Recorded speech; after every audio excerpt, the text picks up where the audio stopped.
చెప్పండి కవిత గారిని చేసిన కమెంట్స్ ఎట్లా అవుతాయంటే హరీష్ రావు రేవంత్ రెడ్డి ఇద్దరు కలిసి తిరగడం వల్లనే దాంతో కూడా జరిగే ఫ్లైట్ లో తిరిగి నిజంగా అలాంటి మాట్లాడుకుంటుంది.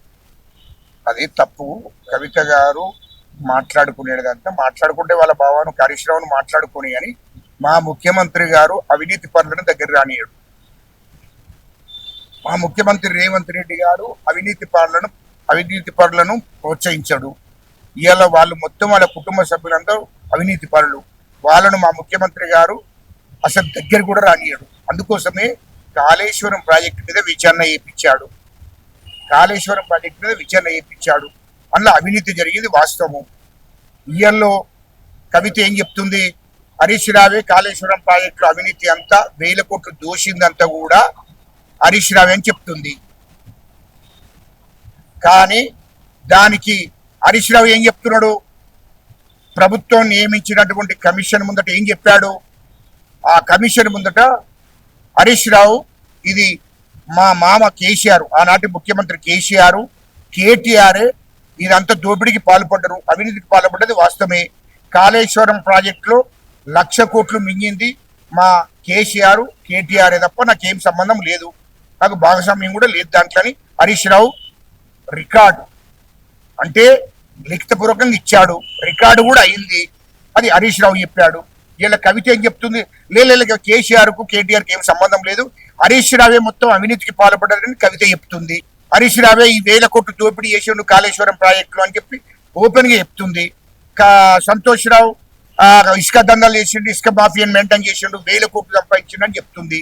తర్వాత హరితహారం గురించి అందులో 100 కోట్లు చేతులు మారాయి, దానికి సంతోషే బాధ్యుడు, మా నాన్న ముఖ్యమంత్రికి ఉన్నప్పుడు సంతకాలు పెట్టించుకున్నాడు, హరితహారం నడిపించినోడు 100 కోట్లు సంపాదించాడు అని చెప్పి కవితని చెప్తుంది. ఇదంతా వాళ్ళ కుటుంబ సభ్యులే మాట్లాడుతున్నారు.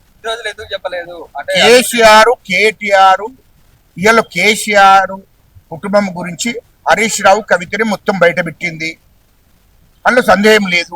వీళ్ళు వాళ్ళు పంపకాల కాడ వచ్చింది, భూమి పంపకాల కాడ వచ్చింది, డబ్బు పంపకాల కాడ వచ్చింది, బంగారం పంపకాల కూడా వచ్చింది.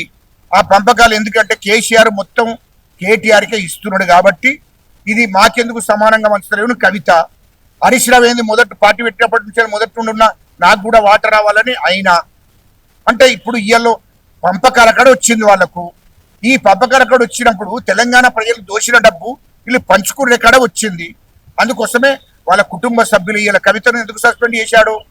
కవితను సస్పెండ్ చేశారు, పార్టీ సభ్యత్వానికి రాజీనామా చేసింది, ఎమ్మెల్సీగా రాజీనామా చేసింది. అంటే ఏంది? వాళ్ళ కుటుంబములో పంపకాల కాడ వచ్చింది ఇదంతా. కాబట్టి ఇక బీఆర్ఎస్ పార్టీ కథమైనట్టే, భూస్థాపితం అయిపోయినట్టే, బీఆర్ఎస్ పార్టీ ఉండదు. ఇవాళ కాళేశ్వరం ప్రాజెక్టులో మొత్తం విచారణ జరిగింది. ప్రభుత్వము ఏ కమిషన్ అయితే నియమించేదో ఆ కమిషన్ మొత్తం విచారణ రిపోర్ట్ అంతా ప్రభుత్వానికి నివేదిక అందజేసింది.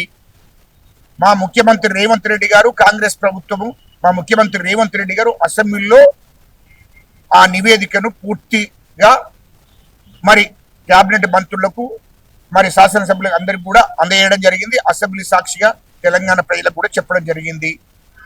అసెంబ్లీ తీర్మానం చేసి మరి సిబిఐకి అప్పచెప్పాడు మా ముఖ్యమంత్రి గారు. కాళేశ్వరం ప్రాజెక్టులో వాస్తవానికి 1,50,000 కోట్ల అవినీతి, దాంట్లో 35,000 కోట్లే కాళేశ్వరం ప్రాజెక్టు పెట్టారు, 1,15,000 కోట్లు అవినీతి జరిగింది, దోపిడీ చేశారు కేసీఆర్ కేటీఆర్ హరీష్ రావు.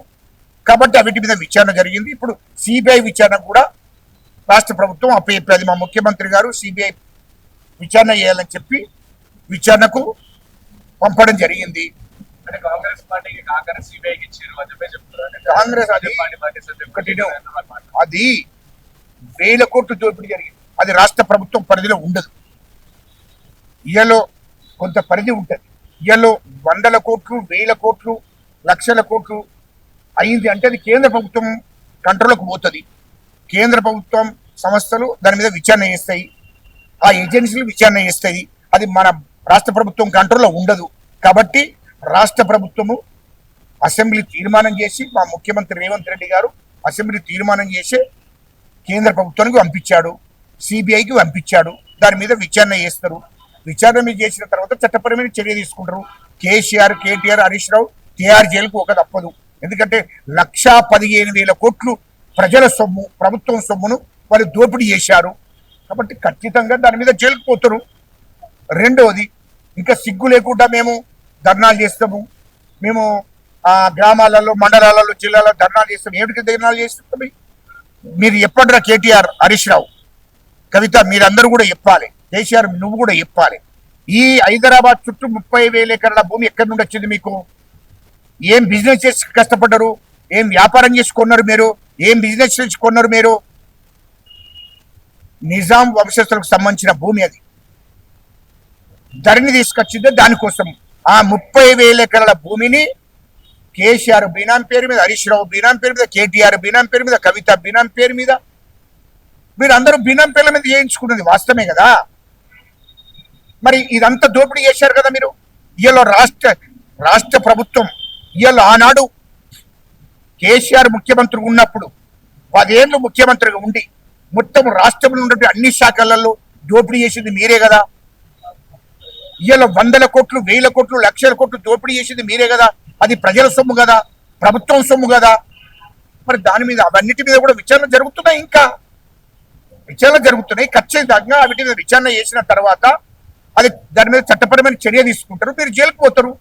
అంటే మీరు దోపిడీ చేసి లక్షల కోట్లు సంపాదించుకొని ఒక్కొక్కడు 500 కోట్లతో ఇల్లు కట్టుడు, 200 కోట్లతో ఇల్లు కట్టుకున్నారు, ఫామ్ హౌజులు 100 కోట్లతో నిర్మాణం చేసుకున్నారు.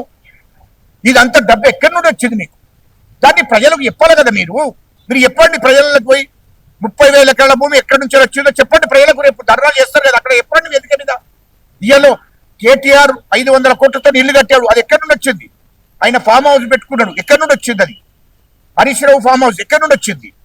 కేసీఆర్ ఫామ్ హౌస్ ఎక్కడి నుండి వచ్చింది? కవిత ఫామ్ హౌస్ ఎక్కడి నుండి వచ్చింది? ఇయ్యలో అమెరికాలో, దుబాయ్లో, లండన్లో మరి 1000 కోట్లు, లక్షల కోట్లు పెట్టుబడులు పెట్టారు. అవి ఎక్కడి నుండి వచ్చినాయో అది తెలంగాణ ప్రజలకు చెప్పండి మీరు ఫస్ట్. అవిటి మీదనే విచారణ జరుగుతుంది, చట్టపరమైన చర్య జరుగుతుంది. మీరు టీఆర్ జైలుకు ఒక తప్పదు. కేటీఆర్, హరీష్ రావు తప్పదు, మీరు ఖచ్చితంగా మీరు టీఆర్ జైలుకు పోతారు.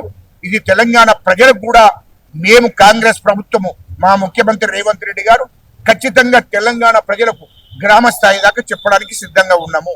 అది గుర్తుపెట్టుకోండి అని చెప్తున్నాను. షేర్ చేయండి, లైక్ చేయండి, సబ్స్క్రైబ్ చేయండి. మరిన్ని వీడియోల కోసం బెల్ సింబల్ పై క్లిక్ చేయండి.